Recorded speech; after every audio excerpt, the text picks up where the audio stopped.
Hong Kong, a buzzing city, late at night. The Hong Kong police get an urgent call. A bank heist. Some mysterious crew broke into a vault. But here's the twist: after checking it out, they realize only one safe deposit box was hit. And get this, inside it wasn't gold, diamonds, or anything like that. It was just a freaking notebook filled with some kind of code. Turns out, the owner of that box is going ballistic. Why? Because that notebook held half of his crypto password. Half.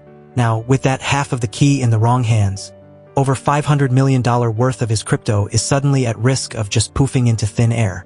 But transferring that kind of money isn't like sending a Venmo. It's complicated.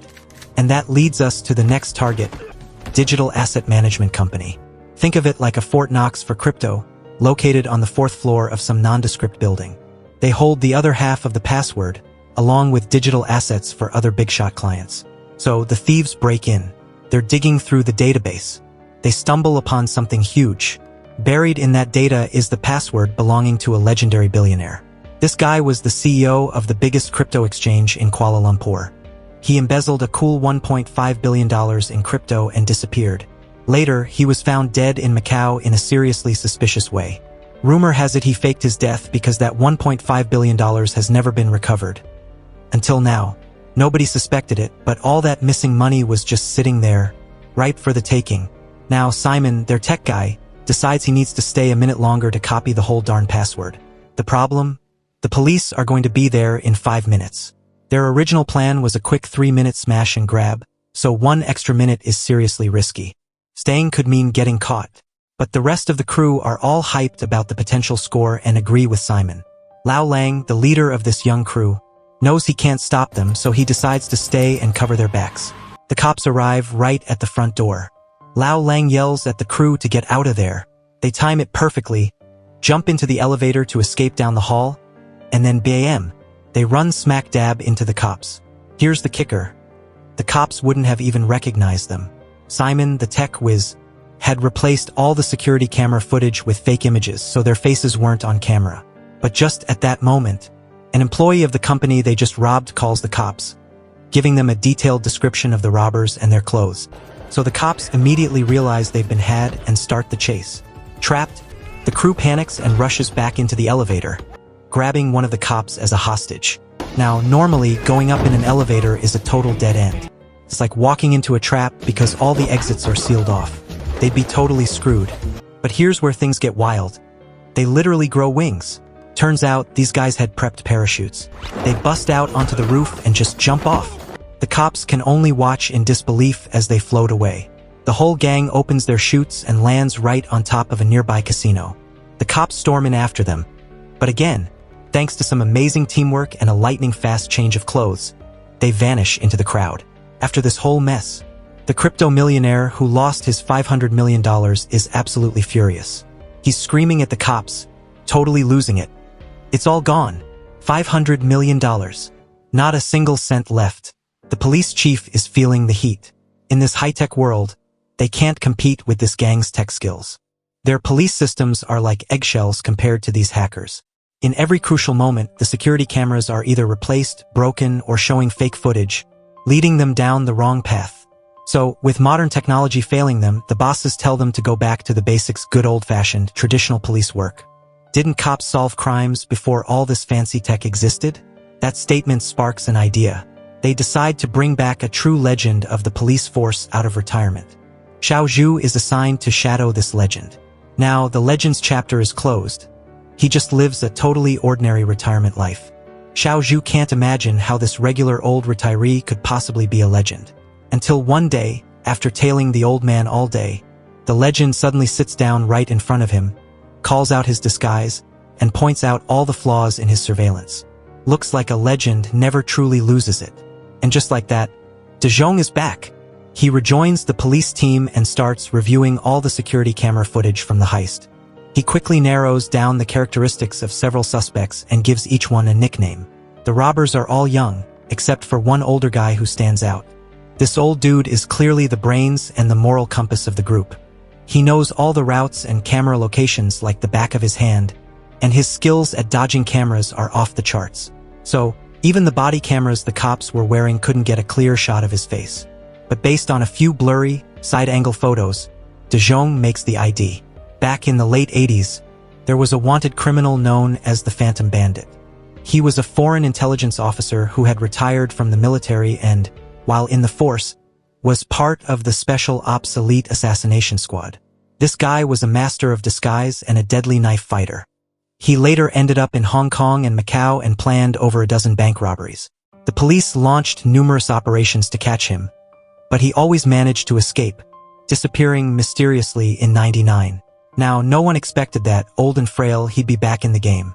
Meanwhile, back at their hideout, Longshang is furious. He unleashes his rage on Simon. "Didn't you see? We almost got caught, the whole damn lot of us." For years, he's never been seen by the police. But Simon's decision put everyone at risk, almost getting them all identified. But Simon doesn't think he did anything wrong. He just believes Longshang is getting old, losing his nerve, not willing to risk it all anymore.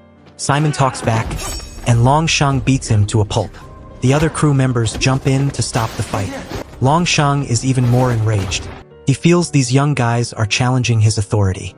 In his fury, he even pulls out a knife, ready to kill Simon.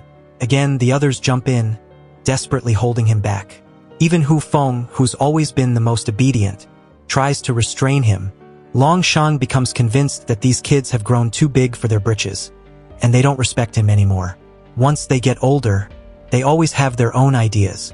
Xiao Zhu is one of the few female officers on the force.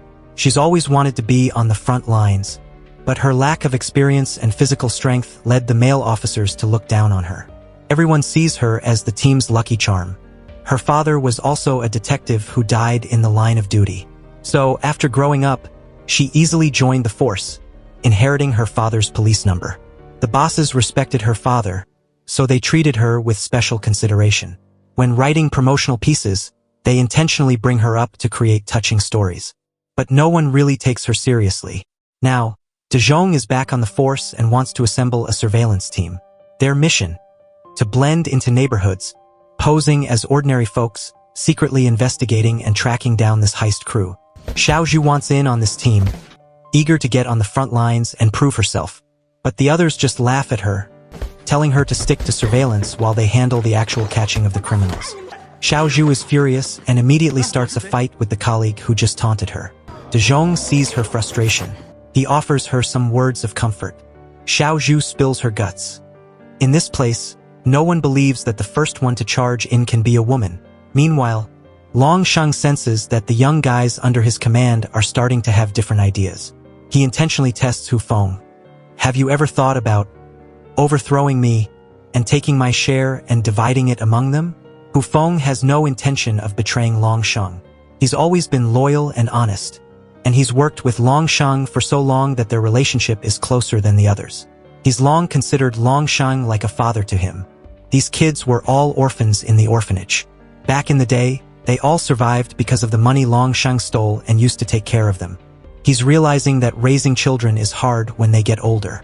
But Longshang actually understands because he himself was like Simon back in the day. Talented, arrogant, and unwilling to be controlled. Sensing that things are getting increasingly tense, he tells Hu Feng that he doesn't need to come by to take care of him anymore. He needs to be alone for a while. Meanwhile, De Jong has picked his surveillance team. The people he chose are all unremarkable in appearance and are officers who have never crossed paths with this gang. Xiao Zhu is also chosen for the team.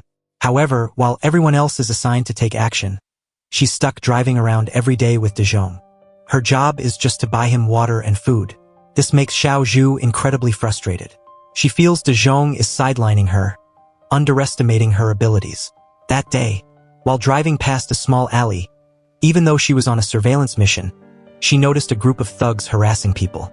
In that moment, her inner hero awakens, and she can't help but charge in and fight the thugs. De Jong is angry that she disobeyed orders, but he ultimately steps in to help her. Back in the car, he can't help but tell Xiao Zhu about his past. Actually, there's a big misunderstanding between him and Xiao Zhu. They've known each other for a long time. Years ago, Xiao Zhu's father and he were colleagues and partners. But during one surveillance mission, De Jong spotted a human trafficker on the street. He should have concealed his identity as a police officer, but he couldn't help but try to arrest the trafficker. As a result, their cover was blown. Xiao Zhu's father, in order to protect him, was shot and killed. This incident taught De Jong to always act according to orders from that day on. Hearing these words, Xiao Zhu's eyes redden. This is the first time she's learned the cause of her father's death, and she finally recognizes her own mistakes. Right at that moment, the car passes a market. For a split second, they unexpectedly catch a glimpse of a familiar figure. Attention all units. Attention all units. The Phantom has been spotted. Longshang is indeed very good at avoiding cameras. The cameras in the market are completely unable to capture his face head-on. To confirm his identity, they can only rely on the surveillance team to identify him with their own eyes. A few people carefully approach, afraid of alarming Longshang. The others on the surveillance team have already been seen by him in the past few days. Getting too close would definitely make Longshang suspicious. And the only one at the scene who has never been seen by Longshang, who hasn't been exposed, is Xiao Zhu. De Jong assigns this glorious task to Xiao Zhu. Xiao Zhu carefully approaches, but doesn't dare to look directly at Longshang.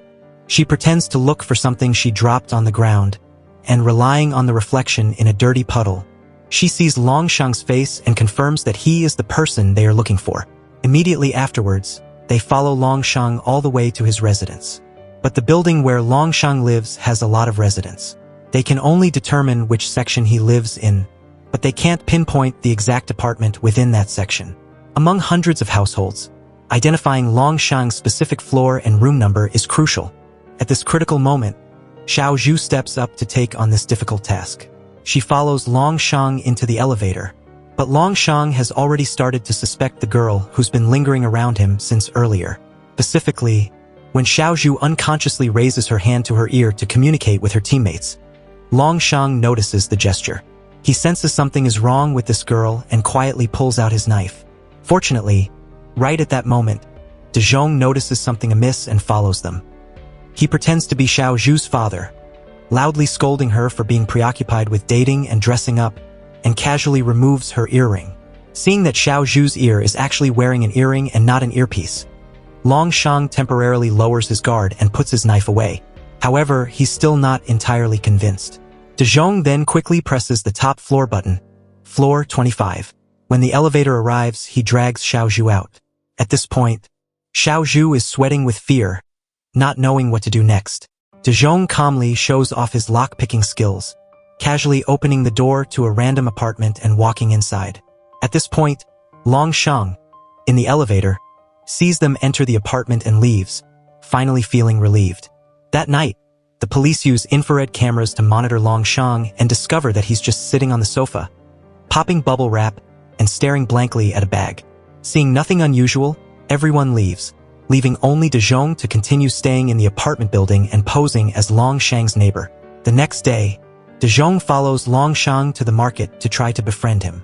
Longshang constantly talks to test him, but De Jong skillfully deflects the questions. He even invites Longshang to his house for a meal.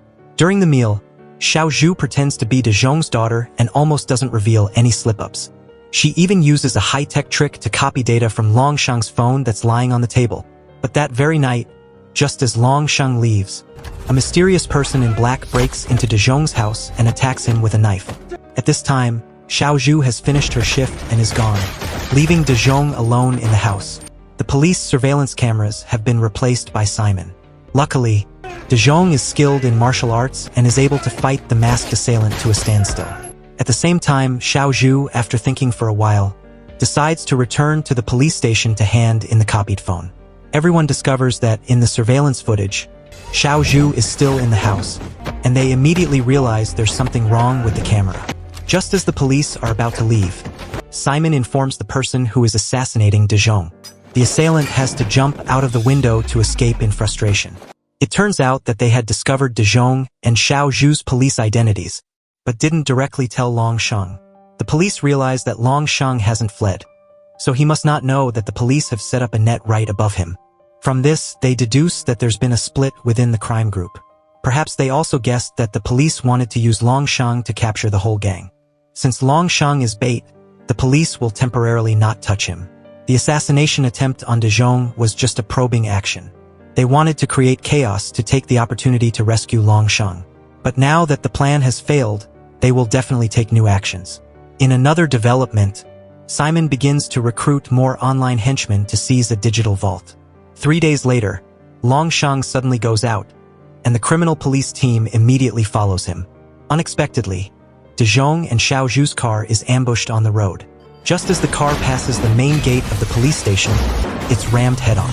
The attacker gets out of the car and fires wildly at them. The arriving police reinforcements are caught by surprise. In the chaos, many police officers fall. Xiao Zhu is lucky to survive the accident. She's the first to wake up and tries to wake De Jong. But one of the thugs discovers she's still alive and immediately tries to shoot her again. Luckily, Xiao Zhu reacts in time, grabs her gun, slides out of the car, and takes down a few of them. She then drags De Jong to a safe place. At this time, De Jong also manages to wake up. He tells Xiao Zhu his speculation. There are a few braille characters on the trash bag that Longshang threw away. They must report these characters to the intelligence department to decode the hidden information inside. Meanwhile, Longshang goes straight back to the orphanage. Unexpectedly, there's also a group of assassins lying in wait here. It turns out that Simon has decided to eliminate him this time because he doesn't want Longshang to fall into the hands of the police and eventually investigate his brothers. Moreover, according to Simon, Longshang is too old and can no longer keep up with the times. Most importantly, he feels that if Longshang is arrested by the police, he will definitely sell them out, because Longshang has always been ruthless and heartless. However, Simon has underestimated Longshang with these arrangements. Hundreds of pursuers and surrounding men are still no match for him. When all the assassins have been taken down, another person appears in front of Longshang. Seeing Hu Feng, the child he raised with his own hands, Longshang can't help but let out a painful scream. He never expected that even Hu Feng would betray him. In reality, Hu Feng never wanted to kill Longshang, the father who raised him. But as an older brother, he has to take responsibility for his younger brother. He takes all the blame upon himself. Hu Feng is my younger brother. He did wrong. I am willing to bear the responsibility. The two father and son point weapons at each other. All the moves he learned were from Longshang, yet now he's using them to fight him. At first, Longshang couldn't bear to kill Hu Feng, only slapping him again and again. Hu Feng can't fight back against Longshang, so he recklessly hugs him and jumps out the window together, wanting to die together. They fall to the ground floor. Outside, the police have surrounded the entire orphanage. Longshang stabs Hu Feng in the stomach. Until his death, Hu Feng hugged Longshang tightly. He hopes that in the next life, he can be Longshang's biological son. Hearing Hu Feng's dying words, Longshang suddenly realizes that perhaps Hu Feng never intended to kill him. His expression changes, but it's all too late. At this moment, Simon is watching through the camera. Seeing his older brother die, he painfully presses the detonator button, intending to blow Longshang to pieces. But at the decisive moment, Longshang uses Hu Feng's body to shield himself from the explosion. After the explosion ends, the police rush into the orphanage and find Longshang in the rubble. Longshang says he's willing to cooperate with them to capture the crime group. At the police station, they have also captured the attackers of the headquarters. They're a group of mercenaries who don't know anything other than getting paid for their work. The mercenaries' target was 10 billion in dirty money. This dirty money had been used by the police as storage for a government digital project. They don't have the password, so they can't access the money, while Simon and his gang have obtained the password. All their efforts to break into the police station were to steal this digital currency account from the server. And now, they have succeeded. Also at this time, Simon suddenly realizes that Longshang is so strong that he can't possibly be so muddled as to not recognize the police. Yet he was still acting with them, perhaps to help them attract the attention of the police. But now it's too late to realize that Longshang wasn't confused and had no intention of selling them out. The police used the suspect vehicle tracking system and analyzed that they may have switched cars to get to a hotel. Immediately, the police go to the hotel, and sure enough, they catch some of the criminals. This time, the disguises they were so proud of became useless in front of the specially trained surveillance team. However, on the way, Longshang knocks out the police escorting him and successfully escapes. At the same time, Simon has arrived at the train station. A young police officer has been following him all along and is preparing to arrest him when suddenly, he's stabbed by someone else. Immediately afterwards, he feels his femoral artery being severed, and the pain becomes unbearable. The person who attacked him is none other than Longshang. After killing the police officer, he chases after Simon and stabs his unfilial adopted son to death. At this point, his adopted sons have been almost completely wiped out. Although he himself has successfully escaped, he knows nothing about digital currency, nor does he know how to transfer it. Longsheng decides to take a gamble, using the methods of the old days, directly threatening a wealthy businessman, demanding 10 million in cash in exchange for his digital currency. Having a loss of several hundred million solved by just giving up 10 million, the businessman is naturally overjoyed and immediately agrees. He doesn't report to the police, but De Jong and Xiao Zhu have guessed Longsheng's actions. They interrogate the businessman and confirm the location of the transaction. At the time of the transaction, Xiao Zhu had arrived at the location beforehand to observe.